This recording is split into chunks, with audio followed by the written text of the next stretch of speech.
Hi everybody and big welcome to cEDH TV gameplay. This time we have two guests from two different YouTube channels. First one in turn order we have Ian from ComedIan. Hi everybody, thanks for having me. We also have Adam from Sad NAUS. I don't know if you can see it, but there's like a painting. Hey, thanks for having me on again. This time I'm hoping to redeem myself and show my hand to the audience. I am playing Tymna Thrasios Sacred Druid deck. Call this deck NWC. It stands for no white cards. The primary win condition of this deck is basically to try to get rid of your library in any way possible using a variety of methods, Hermit Druid, Divining Witch, or Sacred Guide in order to win the game with a Thassa's Oracle ETB. Pretty big interaction suite, a lot of instants and sorceries to help implement its game plan, close to a no bad cards version of Sacred Druid as you can get. This is my Paco and Halden list. You may recognize it as one of the two lists on the cEDH decklist database and or the most updated list on the cEDH decklist database. I'm really excited because I'm actually bringing this list to a tournament tomorrow. Hopefully I will have done well and then I get to talk about it online. And it's a deck that I enjoy quite a lot. To play the dog, get to smack people down, take, a finite amount of turns, but you only need a few. And sometimes you just, do the Underworld Breach thing and you're like, hey, that card's pretty good, I guess. I'm actually terrified about this deck because my deck is not capable of dealing with a big dog coming at me too much. I'm playing Tana Malcolm. It's a Malcolm deck in red. We're looking to exploit that Glinthorn interaction where we just draw through a deck and ping our opponent's death. It's really high tempo. We're not playing wheels or anything, but we're playing the extra turn spells and just trying to Mulligan to Malcolm Glinthorn combo, basically. So I am the only Sad NAUS player in the entire game, I guess. I'm gonna be so dead to that doggo and all the Tymna beats and whatever, and Malcolm too. This is gonna be great. So this is a valakut deck with a whole bunch of lands inside it, together with ad nauseam, capable of drawing the entire deck, or just sitting and activating Thrasios until you manually kill people with things. However, valakut killing doggo is pretty tricky. Killing Malcolm, really easy. So might accidentally help Ian here. we will see. It's so cool to actually see this deck because I feel like I watched you play this deck forever ago on the channel, and it's nice to actually get to play against it in person. It's pretty cool.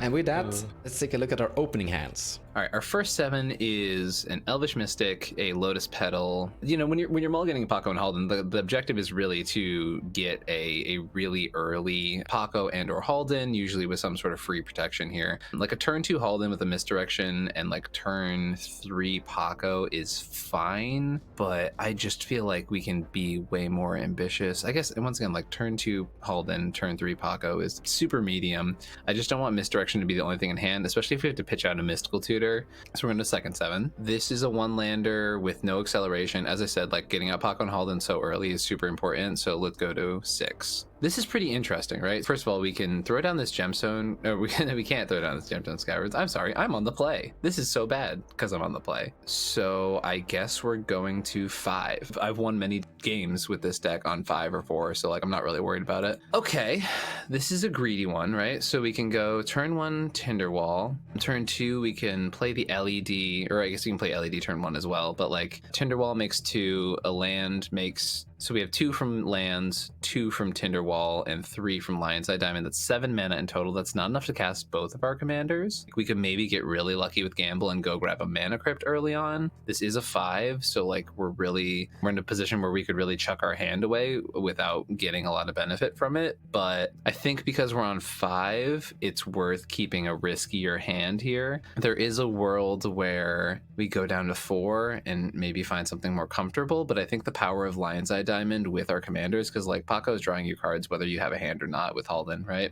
And this will be the 5 cards that I am going to keep. Right off the bat here, I see 1 land. The 1 land instantly tells me I'm throwing this hand back. It just doesn't do enough. Narcomoeba is a dead card in my hand. There's no reason why I would ever keep this as my first 7, especially when in cEDH like this we get a free mulligan. Ooh, this is a spicy hand. So it's got lands, it's got mana Crypt, Polluted Delta into Malevolence. Malevolent Hermit, and then getting my Malevolent Hermit into my graveyard really early sets me up for a really beneficial Thassa's Oracle win here. I also have this Collector Oof. This gets me my Thrasios online on turn 2. So I have a Thrasios and a Malevolent Hermit. And we have the Collector Oof for a backup plan. Yeah, all these decks could be pretty artifact heavy here, specifically Thrasios Vow Smasher. We'll see how this goes. We'll keep this hand. First 7, no lands. I do have Force Will for Pako, but that's not a good play. Interesting. This is a turn 1 Malcolm into turn 2 Glinthorn win, with a Snap for blockers and Git Probe for information. And I can probably protect, if I draw a second land, I can protect the Glinthorn with the Alchemist Retrieval. I would be kind of inclined to try to Mulligan for some card advantage, because if I get stopped here, I'm just completely dead, which isn't great. I kind of would prefer turn 1 Rustic to a turn 1 Malcolm into turn 2 win, since I have no actual protection, just bounce spells and Git Probe for seeing what people have. But I think I'll keep it. I would really like some card advantage, but we can't have everything, and we have a turn 2 win. So yeah, let's keep it and hopefully not get punished. Maybe win early. We'll see. So this is one of the dream hands you can have with this deck. Okay, we could have had more lands. Like we could throw away this Inquisition Kozilek for a land here. But what we have here is Mental Misstep. That's great because we kind of can interact for our turn. We can dump our entire hand, all lands directly into play with his Mana Bond and all the other cards to the grave. And we have a bunch of lands here. So yeah, I'm gonna keep this hand. This is gonna be fun. We're gonna go Hellbent, but we're gonna get Thrasios turn 2 and then Thrasios activation turn 3, and then Valakut is already in play with the mountains ready for it. So yeah, last in turn order, but we have a great hand. And with that, let's start the match. Drop turn. Interessante. All right. I'm gonna start with a Scalding Tarn. I'm gonna crack that Scalding Tarn. Go look for a Taiga. It's that bad boy right here in the battlefield. Boreal Druid. And we're gonna play a Lion's Eye Diamond. I'm gonna pass the turn to y'all. I'm going to draw for turn. Ooh, I like the looks of that. I'm gonna start off with a Polluted Delta. Crack my Polluted Delta. This one. A Mana Crypt on the stack. And put a Malevolent Hermit on the stack. Then I will pass my turn. Take my turn. Land for turn will be a Ancient Tomb. Cast a Mox Amber. No, Mox Diamond, rather. Tap 3, take 2, cast a Malcolm. Oh, I'm discarding Wooded Fiddles to the Mox Diamond. I would like to pass my turn. I'm gonna draw a card for turn. That was a great draw. Misty Rainforest. Crack it. I'm gonna find a Taiga. Tap it for green. Cost! Wait, what is that? I don't know what it is. It's a Mana Bond, dude. Oh. Mana Bond. During your phase, discard phase, you may choose to put all land cards from your hand into play. If you do, discard the rest of your hand. Time to go Hellbent. I would like to go to my discard phase here. Yeah. So we're gonna discard Inquisition of Kozilek. Mental Misstep. I was so close of actually using this on the Boreal Druid because like I knew Jesus. it was gonna go away anyway. But we're putting into play Mountain, Valakut. God I have 4 damn, mountains. already in the opener? That's so good. Is that 5 mountains already? No, I have 4. Then I pass turn. People are being scary, and I don't need to die for no reason. So we're just gonna take 1 damage here. Pow, and just play a safe this old guy. He's just this little old man. He's doing nothing, and I'm gonna pass the turn.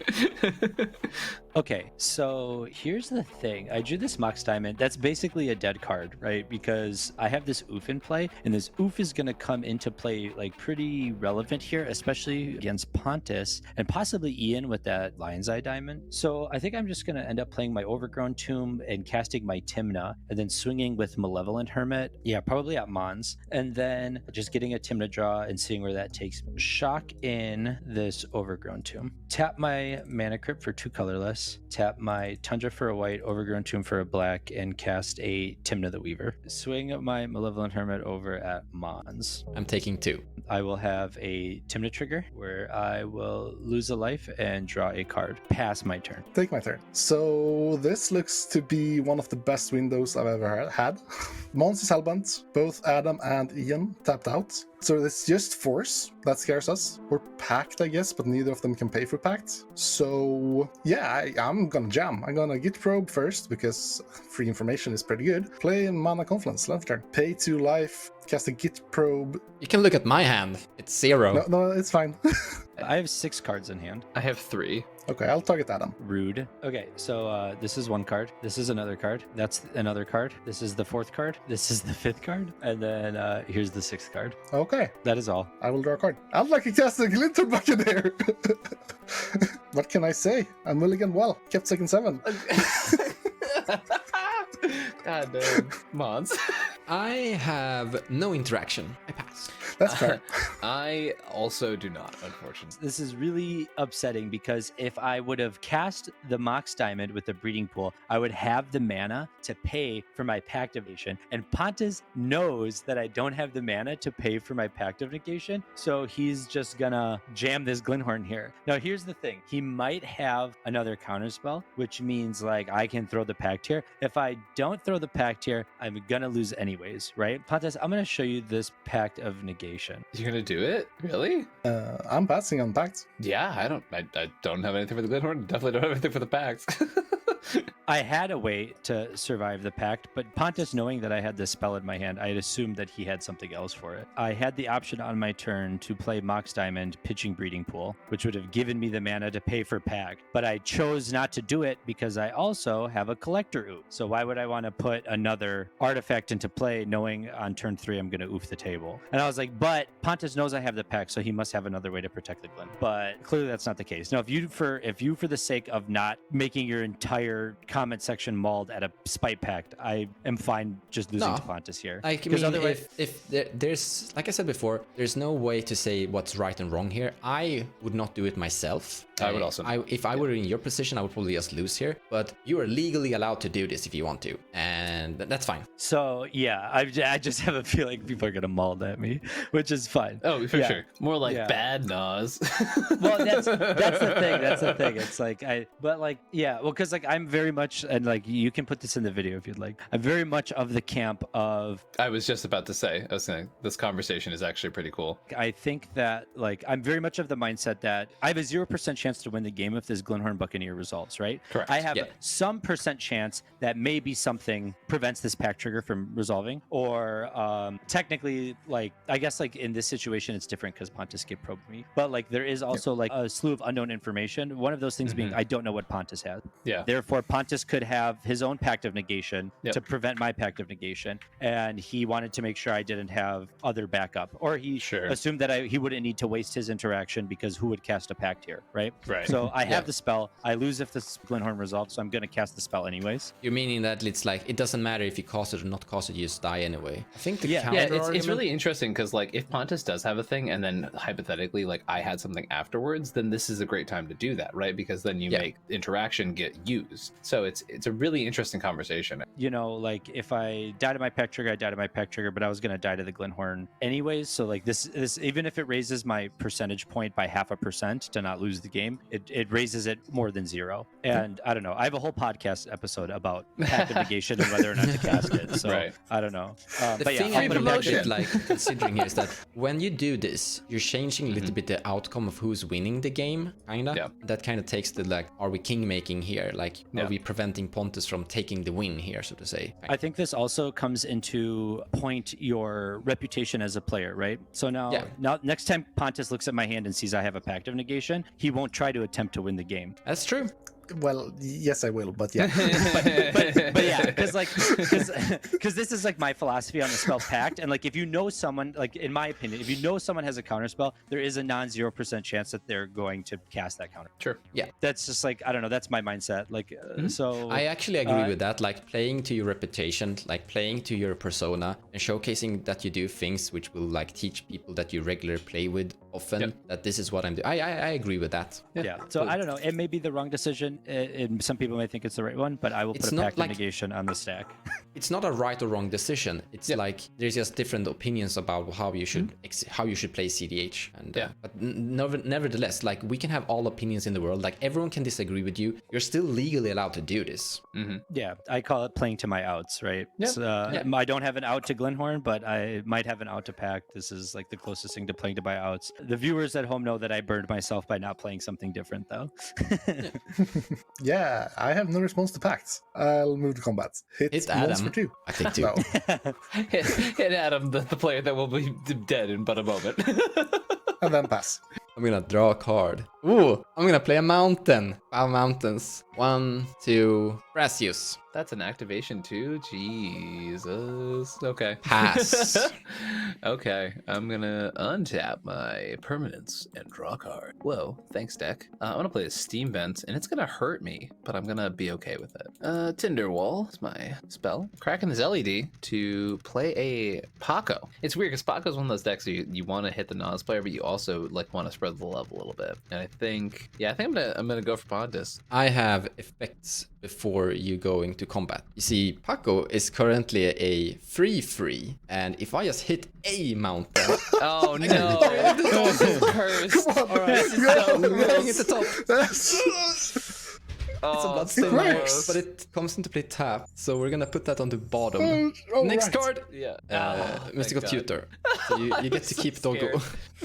Oh jeez. Okay. All right. So moving to combat. We're gonna exile the top card of everyone's library. All right. I got a Winged Boots. Pretty cool. Fierce Guardianship and a Sylvan Library and a land. That's 4 counters. All right. So 7 damage coming at you, Pontus. No blocks. Take 7. I'm gonna crack this Tinder Wall, floating 2 red mana, and then taking another damage from this Waterlog Grove. I'm gonna have a red floating and play this Winged Boots. They call it Sky Dog. Anyways, I'm gonna pass to the soon-to-be dead Adam.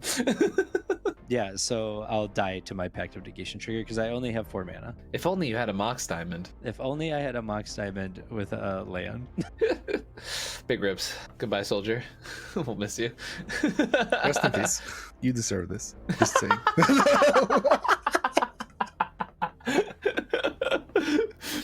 Go to my turn. Land for turn will be a Rejuvenating Springs. I will move to combat and hit Mons for 2. I take 2. I'll make a treasure. So board 3 is horrible. That's very annoying to deal with. But I do have the mana. Mana is one of the things that Malcolm decks do very well. Really well, actually. So I do have the mana to kill it. And yeah, I'll just keep up interaction and a bounce spell and hopefully kill Pako. And hopefully I can then use Mons to keep it off the board forever with this valakut. Sadly, it will also kill my Malcolm forever. So Mons might be able to grind this out with me helping him kill the Pako. But if we don't do it here, it will just rampage out of control. So I think playing it slow here and keeping up interaction is the right call. And then I'll pass the turn. Untap and draw a card. Oh, that's a stage. That's fun. Yeah, okay. Cool. Super cool, fun and cool. Well, the dog is a 7/7, so I can't kill the dog anyway. Yeah, the dog's fine. I'm worried about his poor owner. He's gonna go away. We're gonna make Thespian Stage into Valakut here, so we have 2 Valakuts right now. Mm-hmm. And let's activate this Thrasios here. So looking at the top, that's not a mountain. Let's look at that on the bottom. Next card, crop rotation. That's good. It goes to hand, and I pass turn. Okay, untap.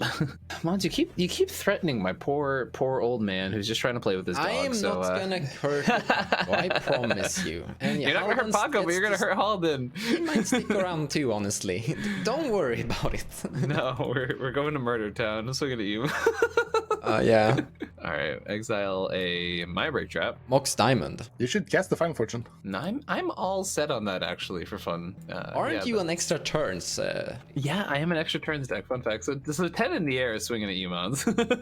I take 10. He's gonna make something that makes 2 colors, man, on this Soul Ring. I have a response to the Soul Ring. Okay. Paying 4 extra to snap the Pako. Yeah, Paco will go to my hand. I'll untap 2 lands. Play the Bloodstain Mire of Montes. I'll go get a tropical island. So we're gonna use 1 colorless, and we're actually gonna Winged Boots the Halden and pass the turn. Go to my turn. Land for turn will be a tropical island. I'll move to combat. I'll hit Mons for 2 because Halden is flying. I take 2. And I know you're hitting me for other reasons too. Not really anymore, to be honest. Then I would like to take 2 damage to cast a Tana, and then I'll pass the turn. Untap and draw a card. Oh, we're doing this. Blood Crypt comes into play. I get 2 Valakut triggers. I will kill Malcolm and Tana. Go away. Why are you doing this to me? I helped you bounce Pako. Thank you We're so very friends. much. Stop hitting No. me. And then I pass the turn. And we're gonna untap a Stomping Ground. You have enough to activate Thrasios once, so I have to dodge a mountain. Boy, oh boy, this is a weird. I guess I gotta make you use it, right? Try and play Pako. I have no response to Pako. Pako resolves. I'd like to move to combat. When you want to move to combat, I want to activate Thrasios, so to say. I want to look at the top. That is not a mountain. Can go to the bottom. Next card is a dockside. Goes to my hand. Okay. Whew. So I don't have a second action activation. However, I'm going to tap this and cast Crop Rotation. I'm gonna use the Fierce Guardianship under Pontus's exile pile and counter that spell. Nice. I need my dog. He's my boy. I have to pass on Fierce too. It's a counter spell. However, I have to sacrifice a land for it anyway, so I'm sacrificing this mountain. All right, we're gonna go to Puppy Beat Downtown, and Mons, I'm gonna swing at you. There's a Pako trigger. I'm gonna exile a Poseiju. Bring to Light. Interesting. I take 6 damage from Pako. And then I'll go to pass. Go to my turn. Play Fire Islet and pass. In your end step, we're gonna cast this Mystical Tutor. Mons, don't force the issue like this. So yeah, this is like actually an issue. I only have 15 life. It's not like lethal. Or bad. It depends. I've been putting a lot Well, of it depends non-lands on, on the bottom it depends on how many of your 50 lands you hit. now. Yeah. That is many lands. I pass. I'm gonna search and find my Ad Nauseum. Put that on top of my library. Then I would like to go to my turn and draw Ad Nauseum for turn. It's not looking great. I'm not gonna lie. I'm gonna cast the Dockside, because I need black mana to cast my Ad Naus. I'll crack my 2 treasures for blue in response. So I have 2 blue floating, and I have 1 treasure. ETB, Dockside trigger. I gain 3 treasures, I think. So because you have floating mana, I would like to go to my second main phase and pass through combat. I would like to crack my islet to draw a card. So we have 4 cards now. What's the chance?